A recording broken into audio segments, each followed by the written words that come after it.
High, আমি সৌভিক। এই ভিডিওতে রিভিউ করব হইচইয়ের নতুন ওয়েব সিরিজ অ্যাডভোকেট অচিন্ত্য আইচ, যেখানে ফিচার করেছেন ঋত্বিক চক্রবর্তী, শাশ্বত চট্টোপাধ্যায়, তার সঙ্গে রয়েছেন সুরঙ্গনা বন্দ্যোপাধ্যায়, শাশ্বতী ঘোষ ঠাকুরতা, লোকনাথ দে সহ আরও অনেকে। তো এই সিরিজটা হলো কেমন?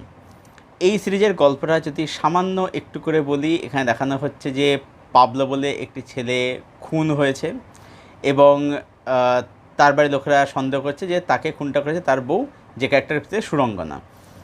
এবার এই পাবলোর বাড়ির মানে সুরঙ্গনার শ্বশুর বাড়ি আর কি, তাদের হয়ে কেস লড়তে আসছে শাশ্বত চ্যাটার্জি এবং সুরঙ্গনের কেস লড়তে আসছে ঋত্বিক চক্রবর্তী। এবার ঋত্বিক চক্রবর্তী যে কেস ফেস নেয় না, যে একজন বলতে গেলে এক প্রকার খুবই কমজোরি লয়ার, অন্যদের শাশ্বত সে একজন খুবই প্রতিষ্ঠিত লয়ার।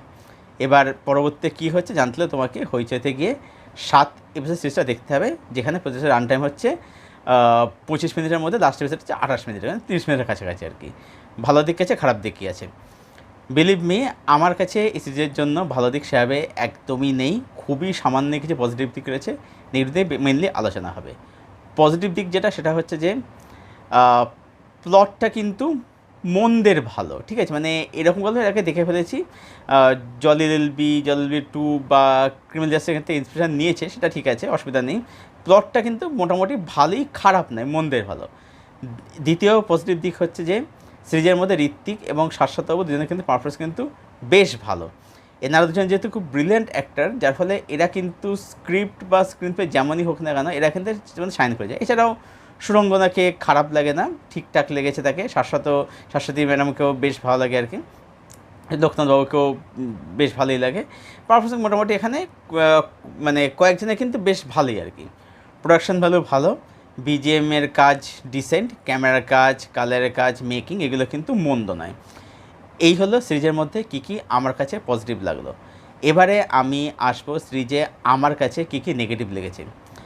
নেগেটিভ হচ্ছে এই সিরিজের স্ক্রিন প্লে প্রচণ্ড ফ্ল্যাট, ঠিক আছে? মানে না আছে কোনো ডেপথ, না আছে কোনো চড়াই উতরাই, একদম ফ্ল্যাট স্ক্রিন প্লে।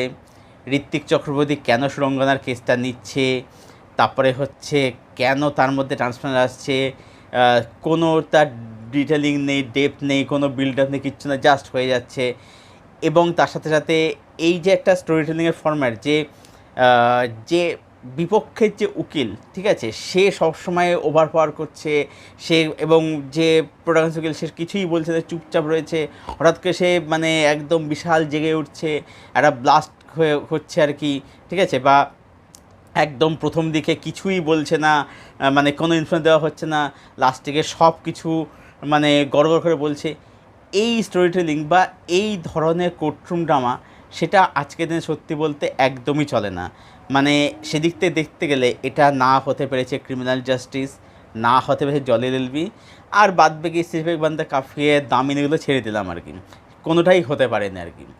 আচ্ছা, তারপরে হচ্ছে এই যে পাবলো শ্বশুরবাড়ির যে দিকটা দেখানো হচ্ছে, মানে সরি পাবলো মানে সুরঙ্গনার শ্বশুরবাড়ির দিকটা দেখানো হচ্ছে, মানে পাবলোর বাপের নিজেদের বাড়ি আর কি দেখানো হচ্ছে, সেই জায়গাটা, সেই দিকটা পুরো সিরিয়াল মানে একদম হইচইয়ের যে টার্গেট অডিয়েন্স থাকে তাদেরকে কেটার করার জন্যেই এই জায়গাটা এরকমভাবে নির্মাণ করা হয়েছে, যেটা দেখতে প্রচণ্ড ইরিটেটিং লাগে, প্রচণ্ড বোরিং লাগে, মানে যে গল্প এগোই না, প্রচণ্ড সেই প্যানপ্যানানি ব্যাপার স্যাপার রয়েছে আর কি। আর তারপরে বহু কিছু জিনিস যেগুলো দেখানো ডায়ালগের থ্রু দিয়ে, মানে এরা যে একটা সঙ্গীতের পরিবার, এরা যে মানে সঙ্গীতে এত বড় পণ্ডিত উস্তাদ রয়েছে, সেটা দেখানো হচ্ছে শুধু ডায়ালগের থ্রু দিয়ে, কোনো তার কাছে ইয়ে নেই, ঠিক আছে? মানলাম যে বেশি ডিটেল দেখাতে গেলে মানে এপিসোড বাড়বে, তাতে বাজেট বেড়েছে, ঠিক আছে, মানলাম।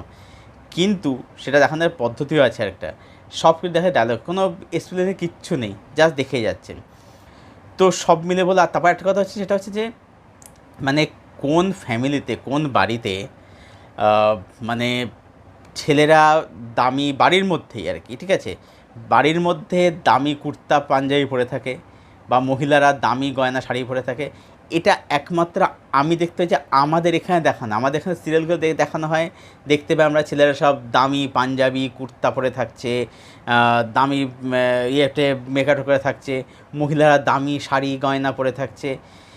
এই কারণেই মানে সবসময় মানে মালায়ালাম ইন্ডাস্ট্রির কথা এখানে সবসময় বলি যে আজকে মালায়ালাম বা তামিল ইন্ডাস্ট্রি ওরা কত রুটেড। আজকে তোমরা হোম ছবিটা তুলে দেখে নাও বা সৌদি ফেলাক্কা ছবিটা তুলে দেখে নাও, যে কোনো মালায়ালাম ছবি তুলে দেখে নাও, সেখানে দেখবে যারা ছেলেরা তারা কিন্তু যখন অফিসে তখন কিন্তু তারা একদম শুটেড বুটেড প্যান্ট শার্ট পরে কিন্তু যাচ্ছে, বাট যখন তার বাড়িতে তখন তারা দেখবে তারা কিন্তু সবসময় কিন্তু ওই লুঙ্গি পরেই থাকছে বা মহিলারা কিন্তু নাইটি পরেই থাকছে। আজকে গার্গী ছবিটা যেটা সাই পল্লবীর, ব্রিলিয়ান্ট একটা সিনেমা, সাই পল্লবীর অসাধারণ অভিনয় সেখানে। তো সেখানে কোথাও একবার দেখিয়েছে যে সাই পল্লবী সে বাড়ির মধ্যে দামি শাড়ি দামি গয়না পরে রয়েছে, সাই পল্লবী দেখাচ্ছে সেই যে স্কুল টিচার ওখানে, তো সেখানে দেখা যাচ্ছে সাই পল্লবী কিন্তু বাড়িতে থাকছে, সে কিন্তু বাড়িতে কিন্তু ওই বাড়ির চুড়িদার বা নাইটি পরছে কিন্তু, আবার সেখানে স্কুলে তখন কিন্তু সে কিন্তু শাড়ি পরেছে, কিন্তু তাকে দেখে কিন্তু একটা সাধারণ মেয়ে বলেই মনে হচ্ছে। এখানে সেই জিনিসগুলো না দেখতে প্রচণ্ড ফেক লাগে, প্রচণ্ড ফেক লাগে সেগুলো দেখতে আর কি। তো ওভারঅল আমি বলবো যে এই সিরিজটা আমার কাছে একটা খুবই বিলো অ্যাভারেজ সিরিজ বলে মনে হয়েছে। আমার মানে একটু এক্সপেকটেশন ছিল, যেহেতু ঋত্বিকবাবু আছেন, যেহেতু শাশ্বতবাবু আছেন, সেইখানে আমার একটা আশা ছিল যে ঠিক আছে একটা ডিসেন্ট কাজ একটা হবে, কিন্তু এটা আমার কাছে মানে একটা ডিসেন্ট কাজ বলেও মনে হয় না, এটা তার থেকেও খুবই একটা নিম্নমানের কাজ বলে মনে হয়েছে আর কি। তো আমি সব মিলিয়ে অ্যাডভোকেট অচিন্তায় এই কাজটাকে দেবো 5/10। আমার এই কাজটা সত্যি বলতে একদমই খুব একটা ভালো লাগেনি, আমি কাজটা একদমই এনজয় করতে পারিনি। এবার হ্যাঁ, যারা ডেফিনেটলি শুধুমাত্র বাংলা কন্টেন্টই দেখে, যাদের হিসাবে মানে যাদের একবার এক্সপেন্স বলে কিছু নেই আর কি, এটা আমি মানে নিজের এক্সপেন্স থেকে বলছি, এখানে এরকম আমি তো ফেস তো করেছি, আমি দেখেছি এরকম আর কি, ঠিক আছে। তো তাদেরকে যেগুলো হয়তো মাস্ট ফেস লাগতে পারে আর কি, আমার কাছে সেটা মনে হয় না, সেটা তাদের কাজ তাদের কমপ্লিটেড ফাইন। এই ছিল আমার রিভিউ অ্যাডভোকেট অচিন্তায় হয়েছে লেটেস্ট ওয়েব সিরিজটাকে নিয়ে। যারা সিরিজটা দেখোনি, যারা দেখবে বলে মনে করছো তারা মানে দেখতে পারো, তবে এটা আমি নিজে থেকে কাউকে রেকমেন্ড করে দেখার জন্য, কারণ ভালো করে দেখার জন্য অনেক অপশানস রয়েছে। নেটফ্লিক্সে লাপাতা লেডিস চলে এসছে, Tillu square DJ Tillu part 2 চলে এসছে, দাঙ্গে চলে এসছে, হটস্টারে ক্র্যাক চলে এসছে, যদিও ক্র্যাক খুব ভালো হয়নি আর কি, আমি যা শুনেছি ছবিটা দেখিনি যদিও আর কি। অনেক অপশান আছে, সেগুলো দেখো, দেখে এনজয় করো। আর যারা কাজটা অলরেডি দেখে ফেলেছো তোমাদের ওপিনিয়ন শেয়ার করো কমেন্ট বক্সে। ভিডিওটা ভালো লাইক করে সাবস্ক্রাইব করো, পাশের বেল বাটনটাকে প্রেস করে দাও এরকম আরও রিভিউ পাওয়ার জন্য। আর আমার সাথে জুড়তে গেলে আমার ফেসবুক দেওয়া আছে ডিসক্রিপশন বক্স, সেখানে তোমার সাথে জুড়তে পারি, সেখানে তোমার ফ্রেন্ড হতে পারি। দেখা হচ্ছে আবার তোমাদের সাথে পরের কোনো ভিডিওতে। Till then, tata.